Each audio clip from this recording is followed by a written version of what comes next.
Hey, friends and family, guess what? This idiot's making another video. Oh my gosh, he is, isn't he? And where's he at? Oh, he's at Discovery Park. So maybe we'll discover something in this video. Nobody watches his videos anyways. Yeah, it looks like they're having a good time. Hey, great. Celebrating our faith and freedoms on the day after V-Day. Victory Day, Invasion Day, Visitor Day, 5-Day, Veterans Day. Hey, good V's, bad V's. Yeah, I don't know. There were good visitors and bad visitors, I guess, in the V movie. I like that movie. So, okay, you ramble so much. I do not. All right, so I'm going to talk about three things. I'm going to start off with the modifying of agriculture and animals. So I was blessed to grow up in two worlds, more ways than one. And well, I grew up as a city mouse and a country mouse. First as a city mouse when I lived in the city, and then my dad said, "Enough of this garbage. We got to get these kids out to the country, otherwise they're going to be rotten and ruined." And I think he wanted to get a break from the city too. So we moved out to the country, and cows, pigs, and chickens, and oh my, so much more. And I got to see the difference between farm fresh eggs, and city store-bought eggs. Now, store-bought eggs I grew up on, and most of us do, and regardless if they're organic or not, regardless if they're white or brown on the outside or not, yeah, it's weird. But they're all chalky yellow. They're all chalky yellow, and the whites, when you crack them open, you crack them on, put them on a pan. Even if the pan is hot, the whites run all over the pan.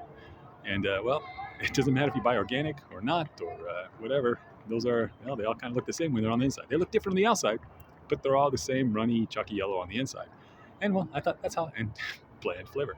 I thought, that's how eggs are supposed to taste. Until my dad moved out to the farm. He built a chicken coop. And we had chickens, and chickens ate bugs, and they ate the grain, and they ate the stuff that was on the farm. And gosh darn it, those eggs looked a lot different. Those eggs, some were light, some were dark, some were speckled, but on the inside, they were all vibrant. They were all bright. This is a metaphor. Ding ding. So they were all light. First of all, the yolks weren't chalky yellow, pasty yellow. They were like a bright, almost orange, and the whites, when you cracked them on the pan, regardless if the pan was hot or not, well, the whites held close to the yolk. They weren't like all liquidy and runny and ran across the pan, and the flavor was amazing and delicious. And holy smokes! If I didn't know that eggs were supposed to look like that, on the inside at least, regardless of what they look like on the outside, the lights or darks or speckled or not, freckles or not. Big or small? Yeah, that's right. when you crack them open, that's what you look at them usually. Don't judge a book by its cover. Well, that's how you can know it's a farm fresh egg or a city GMO egg. So, anyways, guess what? And they're doing that. And unless you've had like real oranges, my grandpa was an orange farmer too, so I kind of grew up in an orange farm. But I hated it. I had to work in the summers, but I love it now because I know what oranges are supposed to taste like. And work's supposed to look like. People are supposed to look like. And and they're doing the same thing with watermelons and oranges and grapes. And guess what? They say, hey, listen, we're going to make these look beautiful. The fruit in the stores look so beautiful, but when people don't know how they're really supposed to taste and the flavors that are really supposed to come out them, they don't know what they're missing. And the seeds alone, they genetically modify them so they don't have seeds. So they may look beautiful on the outside. There's no flavor on the inside, but they look beautiful on the outside, no flavor on the inside, and they have no seeds. They can't reproduce. Holy smokes. Metaphor there too, folks. So these beautiful genetically modified fruits and animals too, vegetables, chickens and all this stuff, the beef, they're doing it in our stores. Holy smokes, they are, aren't they? And they've done it to our fruits, they've done it to our animals. But there's some things. There's a way to do it right and do it natural. And Gordon Ramsay, he has a cool video about the gooses, or I think they're gooses. They have like these gizzard things, and normally you force grain down them and you shove it down there. You kill them after they it's really a horrible thing. But he shows this one farmer who he's like, hey, yes, and I just provide a safe spot. And the geese come and they hang out and they eat, and I kill what I need, and they still want to hang out because it's a safe spot, and they eat what they want when they want, and they have these delicious, naturally created gizzard. I don't know what they're called. They're called foie or something like that. Foie gras. So maybe somebody more cultured, fancy smancy, with a bigger bacon count than mine can tell you exact foie gras, I think it is. Whatever. And well, guess what? And there's a natural way to do beef cows too. You don't have to steroid them and genetically modify them. The Colby beef cow, which is actually a really cool story. If you look at the history of the Colby beef, they those cows actually have a really cool marbleization because they grew up in a certain climate, certain temperature for so long, and environment that they developed a natural, beautiful marbling and marble to meat ratio, and that was a naturally occurring thing that happened because of the environment. And you can do things the natural way, or you can do things the genetically modified way. And we live in a genetically modified world. So anyways, that's what's happening with our fruit and vegetables. Wait, that's it? That's it? Well, let's jump to sci-fi, because bring it back to more. So Peripheral, guys, this is a pretty cool show. More than me say to that show. And by the way, I forgot there was a boy butt in it, and there's no nudity, a little bit. There's a boy butt in the pool, a weird old man boy butt, but whatever. But whatever. It's funny. So gosh darn it. Peripheral, if you watched season 5, one thing they talk about is how they're doing this, how they're going back. They're sending messages back to the past so that people act on, this elite societies in the futures will, and sending people back to the past, or sending messages back to the past. And people are working against their own will. And they show this with some soldiers. And what they do is they show a dog, and they say, hey, listen, they tell a group of soldiers, hey, these dogs are planted with bombs, and don't go near the dogs.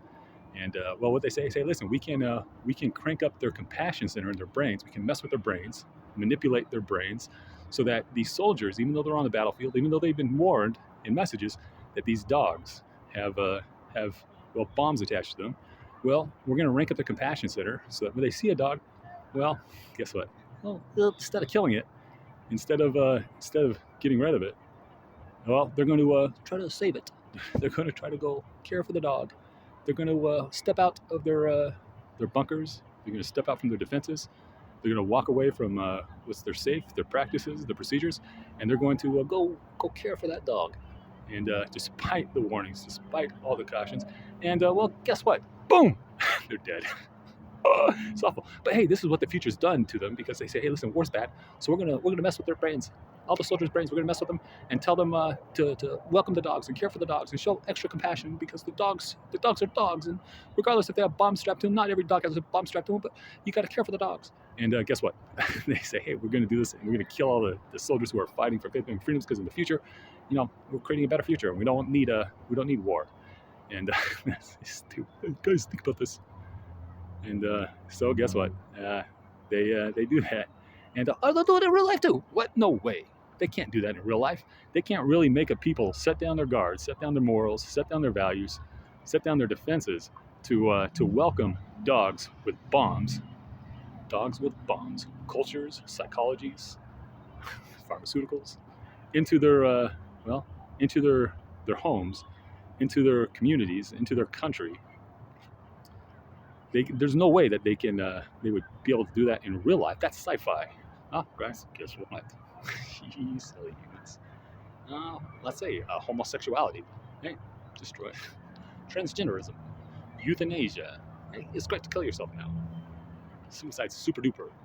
Psychological and pharmaceutical. Hey, become dependent on somebody else. Put somebody else in front of you. Like that NXIVM. Hey, NXIVM? Yeah, that was that sex cult, right? With Chloe from Smallville.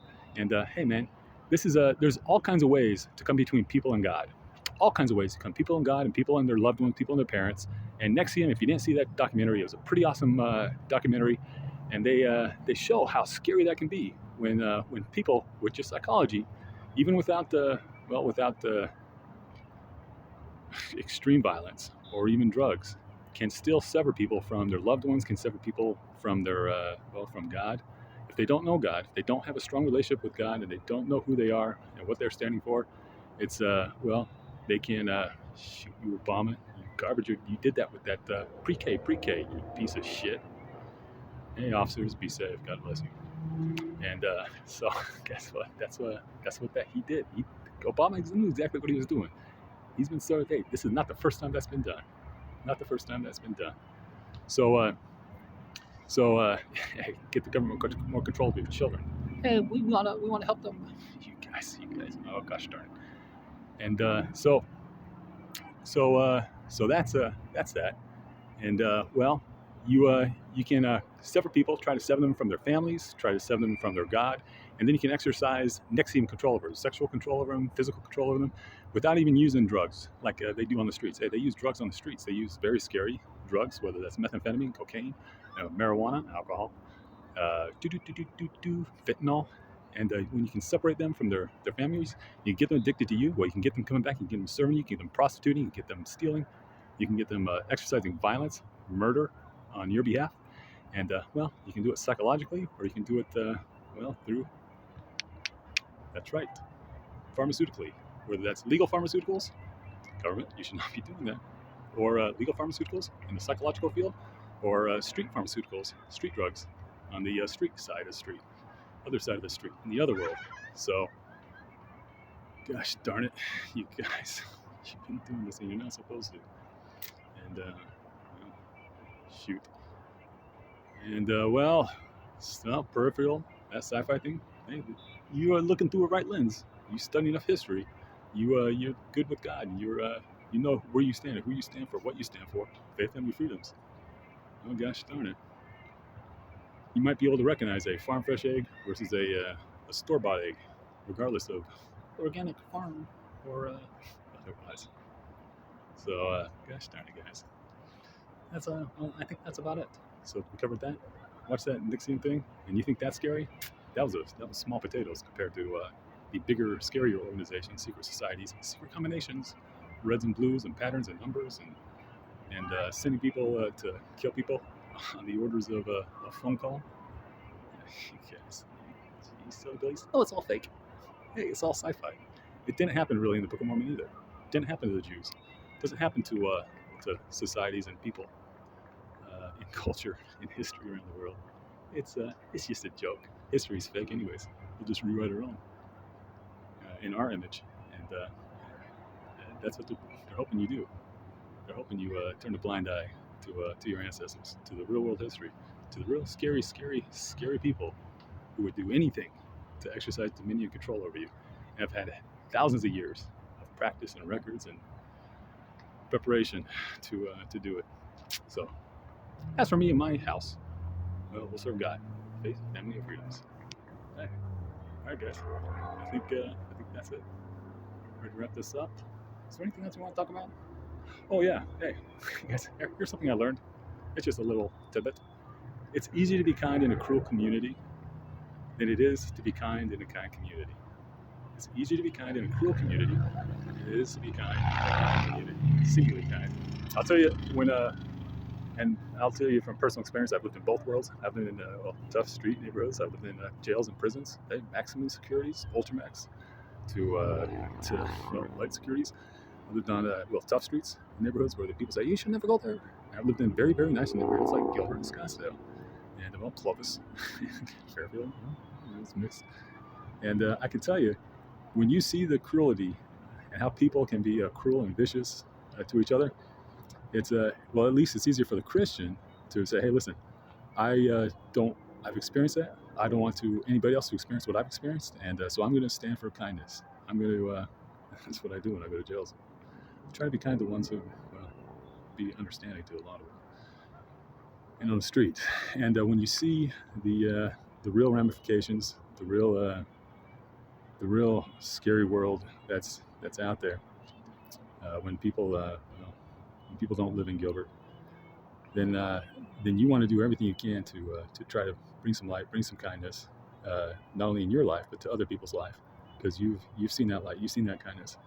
But I can tell you, it's harder to show understanding in a seemingly kind neighborhood like Gilbert when you see how subtle the cruelties can. There's a lot of corruption in here, guys. Everybody walks around with a nice smile, but there's a lot of corruption in government and in the churches and in the in the money men, and they can do it with a smile. And if you can do it with a smile, and you can wash one hand, and just line yourself with like Nexium, like the Nexium. Hey, you find people enough, you lawyer up enough, and well, then you can feel good. You can walk around acting out in a way that you shouldn't. That if you knew what you're really doing, and how you're not much different than the animals in max security prisons and jails, you might want to rethink about about your backdoor deals and your how you see people, how you feel you can take advantage of them, or turn a blind eye to their suffering. So, anyways, oh gosh darn it, he's done. I should be done. What time is it?